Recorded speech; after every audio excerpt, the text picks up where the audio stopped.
السلام علیکم دوستو، آپ دیکھ رہے ہیں ANN نیوز اور میں ہوں محبوب حسین۔ آج ہم بات کریں گے کہ سعودی عرب کا غیر ملکی عازمین حج کے لیے بڑا اعلان۔ اس بارے میں سعودی عرب نے بیرون ملک سے آنے والے عازمین حج کے لیے حج اور عمرہ کی جامع ہیلتھ انشورنس لاگت میں 63% کی کمی کر دی ہے۔ سعودی میڈیا کے مطابق حج ایکسپو 2023 کے اختتام پر حج اور عمرہ کی وزارت نے انشورنس لاگت کو 235 سعودی ریال سے کم کر کے صرف 87 سعودی ریال کر دیا، جو کہ 63% کم بنتی ہے۔ حج اور عمرہ کی وزارت نے اس حوالے سے کی گئی اپنی ٹویٹ میں مزید بتایا کہ عازمین حج کے انشورنس پریمیم 109 ریال میں بھی 73% کمی کر کے 29 ریال کر دی گئی ہے۔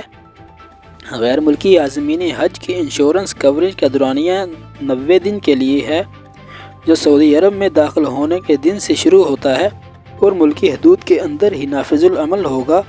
انشورنس میں ہنگامی حالات جیسے حادثات کے نتیجے میں موت، مستقل معذوری، ٹریفک حادثے میں زخمی ہونا، مختلف بیماریوں کے لیے اسپتال میں داخل ہونا اور بچے کی پیدائش کے علاوہ حادثے میں انتقال کر جانے والوں کی لاشوں کو ان کے ملکوں تک بھی پہنچانا شامل ہے۔ یاد رہے کہ اس بار کورونا وبا کے بعد پہلی بار دنیا بھر سے پوری تعداد میں حاجیوں کو فریضے کی ادائیگی کے لیے سعودی عرب آنے کی اجازت دی گئی ہے اور تمام دیگر کورونا پابندیاں بھی اٹھا لی گئی ہیں۔